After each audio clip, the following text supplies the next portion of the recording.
غزہ کی صورتحال پر بات کریں گے۔ غزہ میں اسرائیلی فوج کے حملے مسلسل جاری ہیں۔ غزہ کے جبالیہ کیمپ میں 12 رہائشی عمارتوں پر بمباری سے کم 30 افراد شہید اور کئی زخمی ہو گئے۔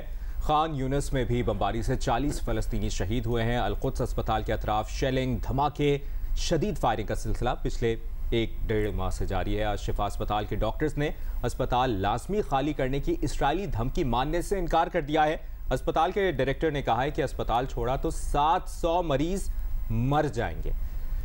فلسطینی حکام کے مطابق شفا اسپتال کے محاصرے اور ایندھن کی کمی کے باعث 3 دن میں 6 نومولود بچوں سمیت 32 مریض انتقال کر چکے۔ آپ اندازہ کر سکتے ہیں کہ دنیا کے کسی اور ملک میں اس قسم کی چیز ہو رہی ہوتی ہے اور کوئی پروٹیسٹ نہ کرتا اور کوئی ان کو کنڈیم نہ کرتا اور آسٹرسائز نہ کرتا کہ ان سے تو تعلقات ختم ہو جانے چاہیے ملکوں کے، کوئی بھی ملک یہ کر رہا ہوتا تو سب سے پہلے یہی ہوتا۔ لیکن اسرائیل کو ایک ہری جھنڈی، ایک گرین چٹ دی ہوئی ہے کہ کرو جو کرنا ہے۔ اس کے بعد یہ سارے ہسپتال ٹارگٹ کر رہے ہیں۔ پہلا جب ہسپتال الاہلی ہوا تھا ٹارگٹ تو ان کا کہنا تھا ہم نے تو مارا ہی نہیں۔ آپ کو یاد ہے نا وہ سٹیٹمنٹ آئی تھی کہ ہم نے تو یہ کیا ہی نہیں، یہ حماس کا میزائل ہے جو کہ مس فائر ہو کے انہی کو لگ گیا، چلو ٹھیک ہے مان لیا، حالانکہ ایسا نہیں تھا۔ اب کیا ہوا؟ باقی سارے ہسپتالوں کو کون مار رہا ہے؟ کیا سارے ان کے اپنے ہی مس فائر ہوتے جا رہے ہیں؟ آپ جان بوجھ کے یہ ٹارگٹ کر رہے ہیں، آپ ختم کرنا چاہتے ہیں اس پوری نسل کو۔ اور اس کے بعد the way the world is just sitting back، اس کے بعد پھر نیتن یاہو دھمکیاں دے رہے ہیں کہ کوئی نہ بولے، آگے سے ملکوں کو، عرب ممالک کو دھمکی دے رہے ہیں کہ کوئی نہیں بولے گا۔ اور معذرت کے ساتھ مسلم ممالک نہیں بول رہے۔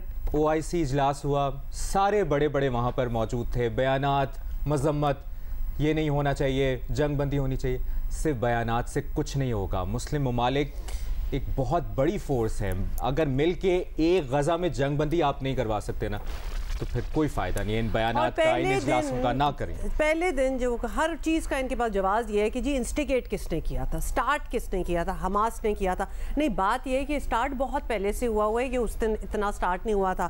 دوسرا یہ تو انہوں نے کیا سیویلینز کو ٹارگٹ، ایگزیکٹلی، تو آپ بچوں کو، بوڑھوں کو، پریگننٹ عورتوں کو، مطلب آپ کچلتے چلے جائیں، کیونکہ پہلے دن کسی نے how dare somebody do that، یہ انا کو آلموسٹ یہ ٹھیس لگنے والی بات ہے۔ لیکن the way the world is watching، یہ بھی ہسٹری یاد رکھے گی، دنیا یاد رکھے گی کہ کیا ہوا ہے۔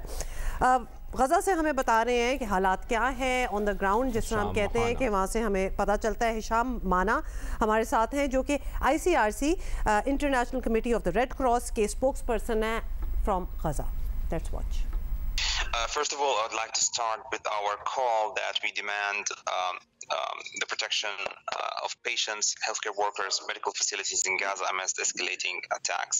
The healthcare system in Gaza has reached a point of simply no return, risking the lives of thousands of wounded, sick, and displaced people. Over the past days, the ICRC teams distributing critical supplies to medical structures across Gaza have witnessed horrendous images that have now gotten worse. It's severely affecting hospitals and ambulances and taking a heavy toll on civilians, patients, and medical staff. Many hospitals are now out of service completely. Many hospitals who got targeted, children's hospitals, have not been also spared from violence, including Al-Nasser Hospital, heavily damaged by the hostilities. Our partner, the Palestine Red Crescent Society, PRCS, has been working relentlessly recently to continue operating Al-Quds Hospital, which is inside Gaza City, as it desperately runs out of the necessary means. And unfortunately, today they announced that it also went out of service completely. One of the ICRC surgeons who are working closely with the Palestinian doctors and nurses in Gaza told me that while he was operating on a child who sustained a very serious injury that led to amputation in his arm, he witnessed worms getting out of his arm. So this is a glimpse of the situation in Gaza as we speak. It's not going to stop anytime soon, apparently. ہشام مانا کہ بتاتے ہوئے بھی ان کو مشکل ہو رہی تھی۔ اور ایسے کتنے رپورٹرز ہیں، کتنے اینکرز ہیں جو وہاں سے رپورٹ کر رہے ہیں، کس کی سنائیں، اور جو جا رہا ہے، جو دیکھ رہا ہے، جو ہم یہاں بیٹھ کے فوٹیجز دیکھ رہے ہیں، ہمارے پاس الفاظ۔ اچھا، رپورٹرز کا ہوتا ہے نا کہ they have to be impartial, بالکل ایموشنز بیچ میں نہیں آنے چاہیے، دے شوڈ رپورٹ، لیکن یہ اس قسم کا یہاں غزہ میں جو ہو رہا ہے، رپورٹرز خود کہتے ہیں کہ اب یہ ان ہیومن لیول تک چلی گئی ہے. یہ وہی بات جو ہم پہلے دن سے کریں کہ یہ جنگ نہیں ہے، یہ ظلم ہے. بالکل، بڑی جنگیں انہوں نے کور کی ہیں، اور جنگ کور کرنا ایک اور چیز ہوتی ہے. یہ تو ظلم، ایک جینوسائیڈ آپ کو اپنی آنکھوں کے سامنے نظر آ رہا ہے ہوتے ہوئے.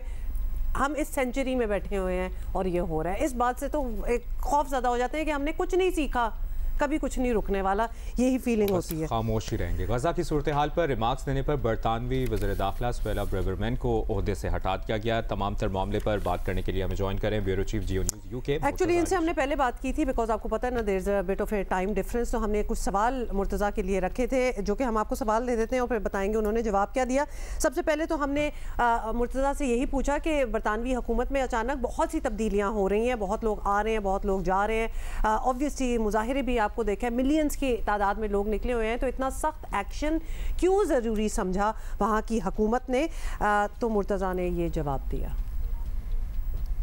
سویلا براورمین کی جو سیکنگ ہے اس کی بنیادی وجہ جو انہوں نے برطانوی پرائم منسٹر رشی سنک ہیں ان کو بائی پاس کیا ہے.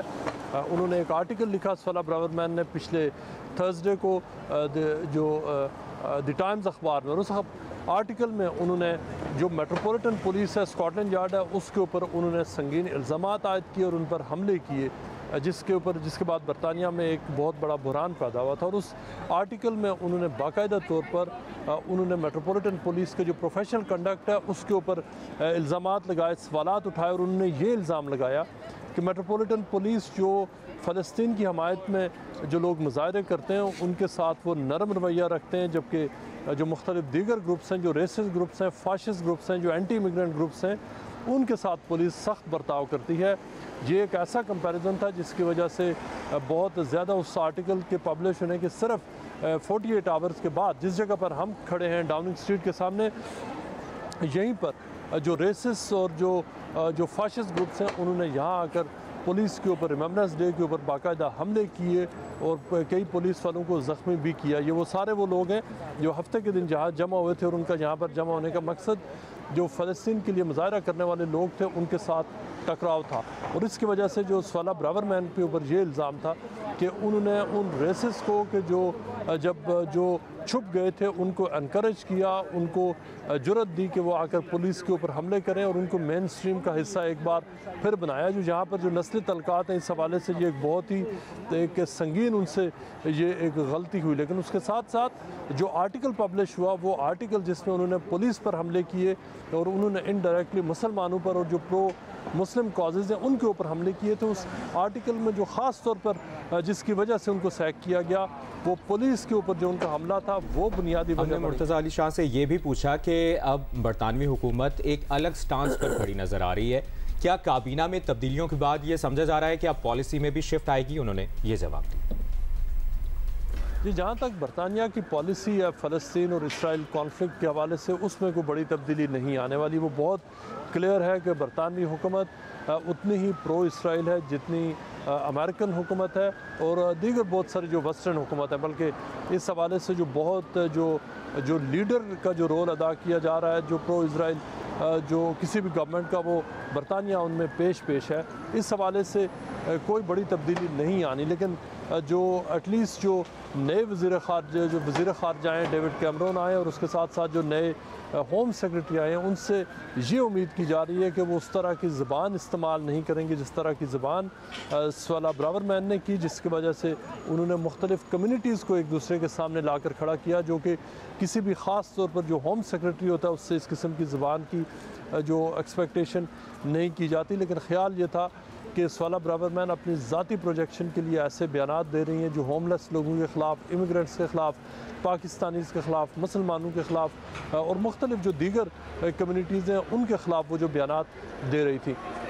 جہاں پر عوام کی بہت ایک کلیئر جو تعداد ہے وہ جو اس جنگ کے خلاف ہے جو اسرائیل نے جو فلسطین پر جو جاری کی ہوئی ہے. لیکن جو وہاں پر جو رولنگ جو اسٹیبلشمنٹ ہے، چاہے وہ لیبر پارٹی ہو، کنزرویٹو ہے، دونوں لیڈرشپس متفق ہیں اس بات پر کہ اس جنگ کو بند نہیں ہونا چاہیے. بلکہ لیبر پارٹی کے جو لیڈر ہیں انہوں نے تو جہاں تک کہا کہ غزہ کے اندر جو وہاں پر جو بلاکیڈ ہے، جو پانی ہے اور دیگر جو مختلف اشیاء ہیں وہ وہاں جو فلسطینی ہیں ان تک نہیں پہنچنی چاہیے، لہٰذا اس حوالے سے تبدیلی نہیں آنی۔ لیکن چند دنوں کے بعد جہاں پر پارلیمنٹ میں ایک بہت بڑا جو پارلیمنٹری ووٹ ہونا ہے ایک سیز فائر کے حوالے سے، اس میں امید کی جا رہی ہے کہ جو لیبر پارٹی کی بہت بڑی تعداد میں جو پارلیمنٹیرینز ہیں وہ سیز فائر کے لیے ووٹ دیں گے، لیکن لیڈرشپ کی اپنی مجبوریاں ہیں اور لیڈرشپ نے جو جنگ اس وقت جاری ہے اس جنگ کی حمایت میں ہی لگ رہا ہے کہ فورسیبل فیوچر میں برطانوی حکومت کی پالیسی میں کوئی بڑی تبدیلی نہیں آنے والی۔